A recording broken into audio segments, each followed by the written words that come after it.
Good evening and welcome to Sunset News on this Tuesday evening. As always, we bring you the news, community stories, economics, weather and sports. I am Ashwin Berry. And I'm Christine Creer. In the news tonight, the convicted murderer Ernst Lichtenstrasser appeared in court again today after he drank an overdose of medication last year and was admitted to the ICU and was connected to a ventilator for a period of time. This happened after he was found guilty of the murders of the Namibian Institute for Mining and Technology director Eckhart Müller and his deputy Heimo Helvig. The incident brought his trial to a complete standstill before he could be sentenced. Now on Tuesday in the High Court in Windhoek, Judge David Munsu adjourned the case until March the 12th, during which Lichtenstrasser will then appear before his trial's presiding judge, Judge Christy Liebenberg, for the final submissions before sentencing.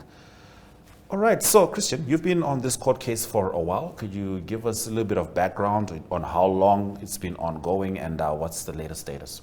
So this happened in April 2019. He was arrested shortly after the murders and almost gave an entire confession, later withdrew that confession. And the case has been really dragging on since then, with Lichtenstrasser experiencing a lot of health problems. He's very old, he's brought numerous bail applications. So it's really taken a long time just to get to this point. And then after being convicted, this happened, and it really postponed a lot of the proceedings, because after you get convicted, it's usually very quick. You do submissions for mitigating factors or a more hefty sentence. Yes. So they were busy with this. He actually also, his legal practitioner withdrew. So he was on his own in this entire process after his conviction. So it's something that usually goes very quickly. It has been delayed. Has there been any understanding as to why his legal representation withdrew? It's very weird for us to see, because this was his legal representative for a very long time. After he went through a few, because I think he's a very difficult person to work with. Right. And then right after the conviction, he withdrew, and he did not want to comment on why he decided to withdraw.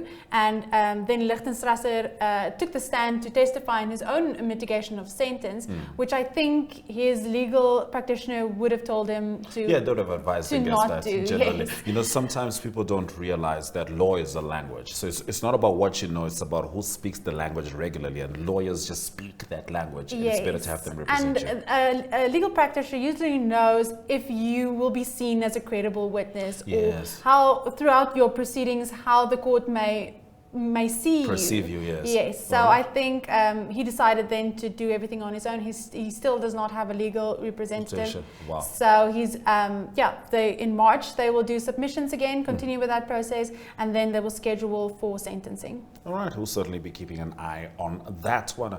Moving on to our next story, the Anti-Corruption Commission has seriously warned the Higher Education Ministry Executive Director, Dr. Alfred van Kent, about the potentially corrupt habit of requesting funds amounting to 930,000 Namibian dollars from public enterprises regulated by the ministry in order to fund Minister Dr. Ita Kanji-Murangi's trips abroad. Kanji-Murangi has also been ordered to refund the ministry, and this is to the tune of 46,000 Namibian dollars by April this year in monies accumulated from various trips she undertook, calculated and reconciled against the days she spent on those trips. Her personal assistant, Lungenisya Uesupani, owes 23,000, which must also be paid back by the same deadline. In the span of 3 months, from May to July 2022, Van Kent wrote to 3 public enterprises requesting money to fund the minister's foreign trips, amounting to over 930,000 Namibian dollars. Believed to have acted on the minister's instruction, Van Kent requested 338,546 Namibian dollars from the Namibia Training Authority, and this was to fund Kanji-Murangi's trip to England to attend an education forum in May 2022. He returned to the NTA the following month with another request of 140,634 as travel allowance for Kanji-Murangi to attend a SADC Education Ministers event in Lilongwe, Malawi. Very, very interesting, particularly when it seems like there isn't much accountability. To swing over straight to the reconciling, that's interesting. Yeah, you do wish that to avoid this in the future, they would be some consequences to put some this. instruments in place, Yes. you know, and set a precedent that this is not acceptable. Because I mean, as much as it's just being called withdrawing funds without permission, in most places they call that theft.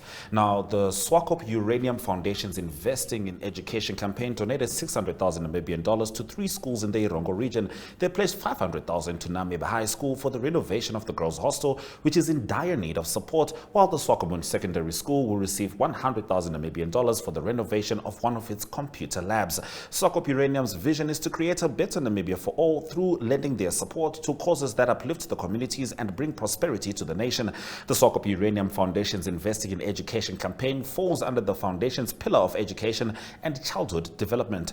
By investing in education, especially at the childhood level, the foundation is actively contributing to the development of future leaders, as well as fostering a culture of learning and growth. Swakop Uranium, the biggest employer in the mining industry, reaffirmed its commitment to education by embarking on an Investing in Education campaign, and this was for 2024. I think we can both agree that all the investment is necessary and needed in Namibian education right now. It's nice to see that people are acknowledging that this is an important thing, is to give money to schools and make sure that children get the education they need in the best circumstances possible. Yes, of course. And you know, what is usually hoped is that these efforts are considered supplementary to the government's efforts. Well, that's enough from Christy. Oh, thank you very much thank for you joining so us. much. Bringing us your cogent analysis. Do make sure you follow her.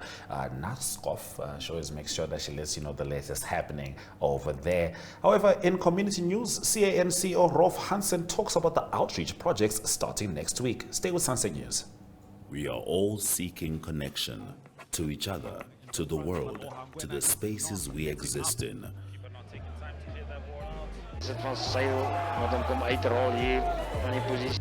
Like poor sportsmanship right now from the lads. You might be physically ready, your body is ready, But mentally. Here's another chance, and it is a goal from Vinduk. Wys hy sê wie hy is dan neertrek en daai bal het my grond gevat. Ja, hy het grond gevat en as hy But just enough next. Running that mountain up. Right, so we will be doing this for the mountain climber. More advanced, slightly advanced. So is jou trolley reg? Want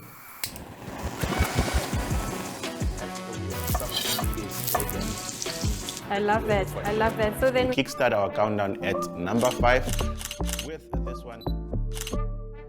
Op Netwerk TV se Klets Kompas gesels ons nuus van 'n Maandag tot Donderdag. Ons kyk ook na die weer en meer. Stories wat jou raak en stories wat saak maak. They've made a mistake in denying me bail, and they've made several other mistakes in many other cases. The channels that teach us something new or reflect our expression. So it goes beyond switching to the right station. It's about choosing the experience that can adorn the present, dressing it with our tastes as we expand our preferences, because what we are actually connecting to is boundless, limitless human energy. And this is the spirit of NTV.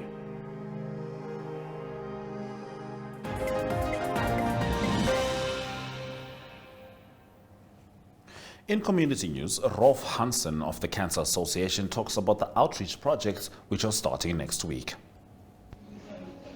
The National Cancer Outreach Program of the Cancer Association is up and running and in full swing, and we are traveling through the Hartap region the first week of February. So yeah, please, people, community members of Riobos, Stampriet, Aranos, Kogas, please check out our social media posts, and please check out the media, and please visit the local Ministry of Health and Social Services clinic to find out the exact days that the Cancer Association will be in your towns in the Hartap region. This program is proudly supported by the annual Cancer Apple Project, with the support of our media, Bank Windhoek, and stakeholders who make it possible. Every apple helps save a life, and therefore we truly ask you, when it's time for the Apple Project later in the year, please do support so we can continue providing these free community screenings for our vulnerable rural communities. Now, in other community news, Benita Ishekwa is representing Namibia in the Young Chefs Olympiad in India. Her mentor, Terry Jenkinson, tells us about their first day. It is the end of the first day of competing in the Young Chef Olympiad 2024. Namibia was in Group A, which competed in Delhi. We were the first group to complete our round one cook-off, and it was a successful morning. We're now at the airport ready to board a flight for Kolkata, where the rest of the competition will take place. And we're looking forward to the next 4 days of jam-packed itinerary with multiple events that are happening. And we will keep you updated on the progress of Benita. She's been a star, she's held the Namibian flag high, and she's doing a fantastic job. And we are sure she's going to do extremely well this year. Now in economic news, we look at South Africa that took a step closer to building a new nuclear energy plant. This story after the break. Neo Paints has established a 67-year Namibian legacy, creating personalized paint solutions that blend quality and innovation for the Namibian people. We pride ourselves in being a 100% Namibian-owned company, investing in our country and our people by employing and empowering true Namibians. With every brushstroke, Neo Paints commits to our quality guarantee and always delivering a coat of excellence. At Neo Paints, we always stay true to our country. We are as Namibian as you.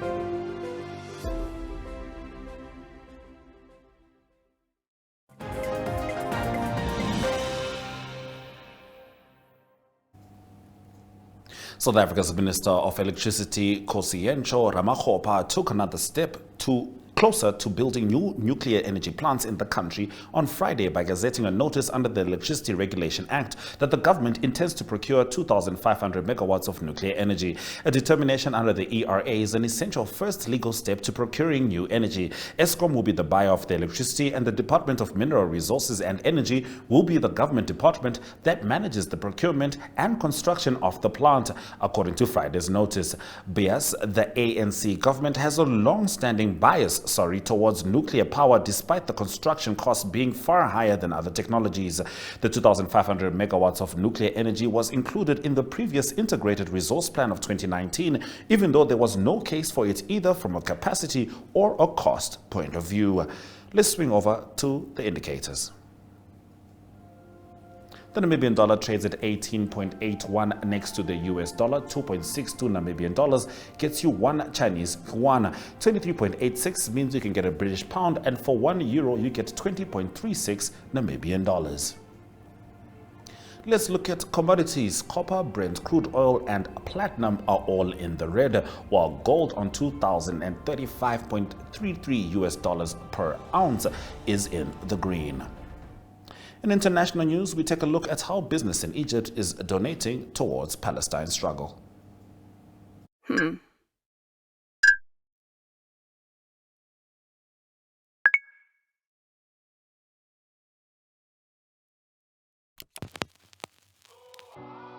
E-Ticket, your online ticket solution for events and event marketing, bringing you ease of mind and making sure that your event gets out there.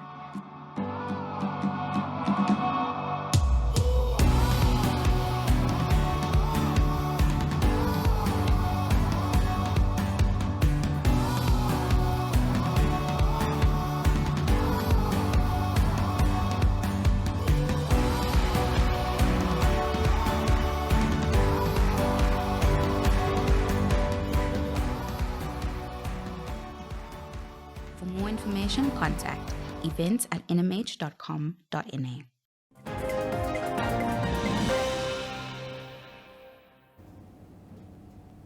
Now in Egypt, where avenues for political action and street protests are restricted, average Egyptians are looking for ways to show support for Palestinians in Gaza by donating much-needed aid or spreading Palestinian memorabilia to keep the cause alive.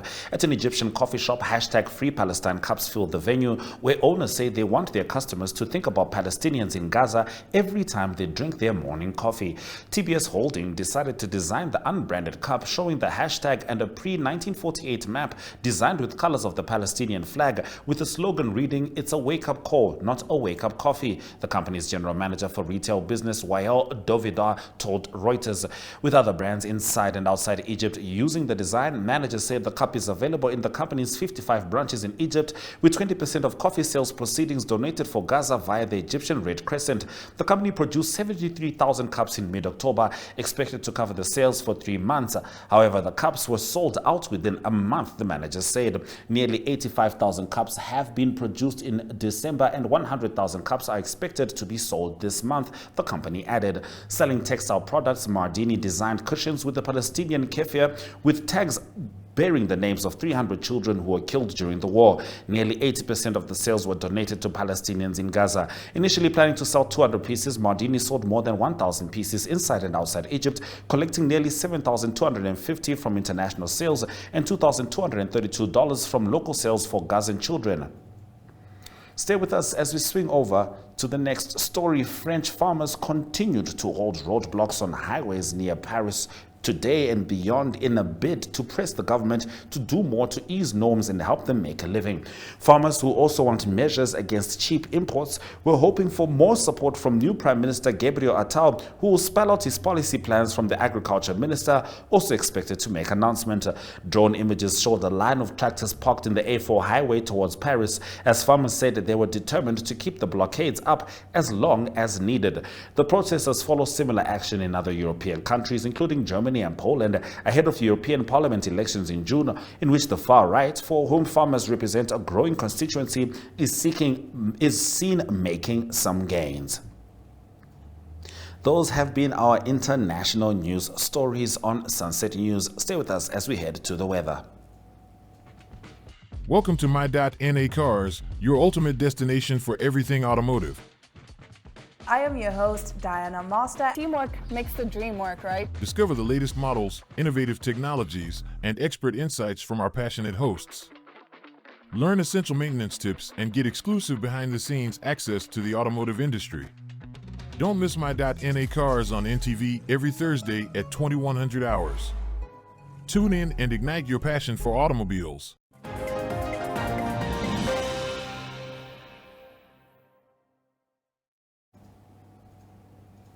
Let's get straight into the weather predictions. Windhoek is expecting some rains. In fact, just about every town is expecting rain, save for Katima Mulilo, with partly cloudy conditions. It is, however, going to be very hot there, and Windhoek is expecting 20 degrees Celsius minimum temperatures. Partly cloudy, mostly sunny in Luderitz. Rains are expected in Rehoboth, Mariento, as well as Aranos. That has been our weather. Stay with Sunset News as Ari Hochard takes us through the sport.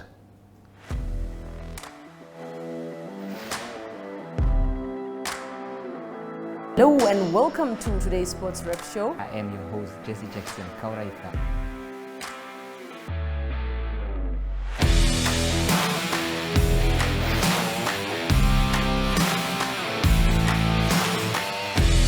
In replay, Namibia, who had won the toss for the first time on this tour. Good day everyone, time for international sports news, starting off with tennis news, both on the WTA for women's and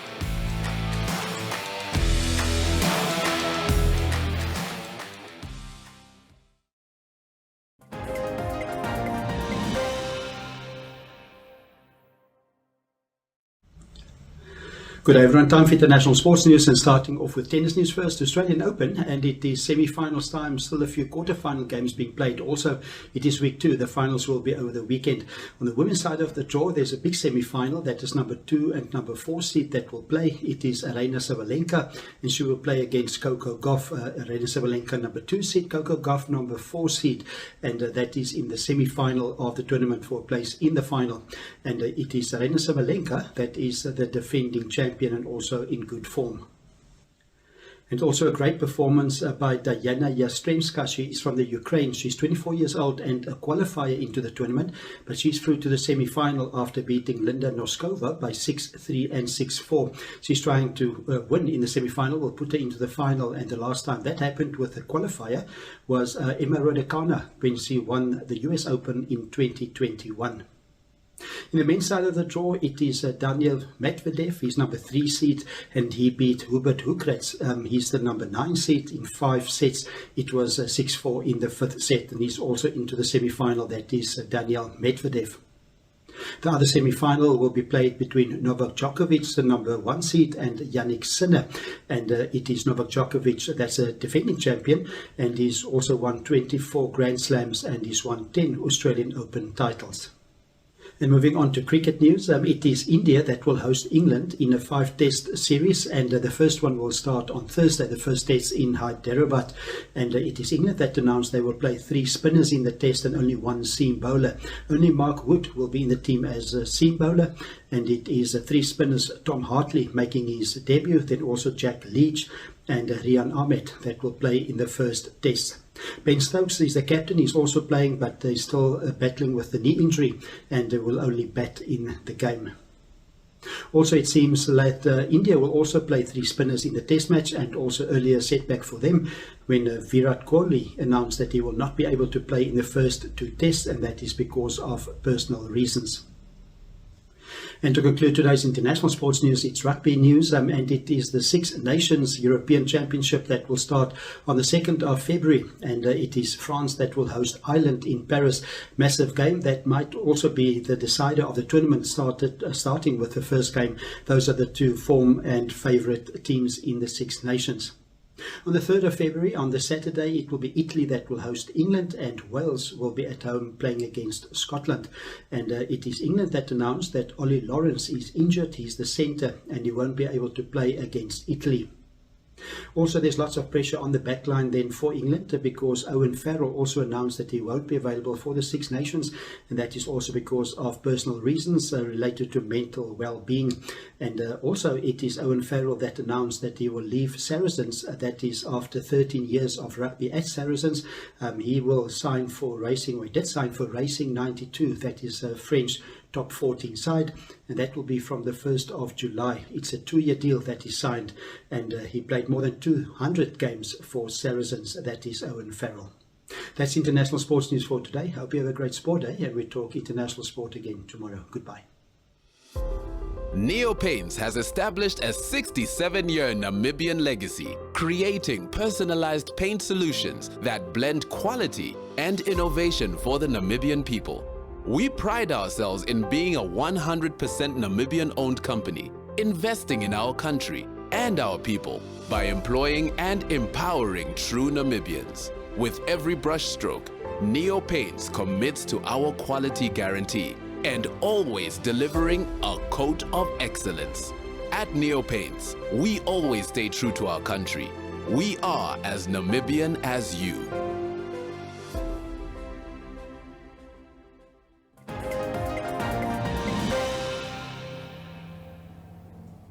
Thank you for joining Sunset News. We're sure to return tomorrow to make sure that you've got the latest news happening in Namibia, Africa, and the world. From Ashwin Berry, this has been Sunset News. Don't end your day without us.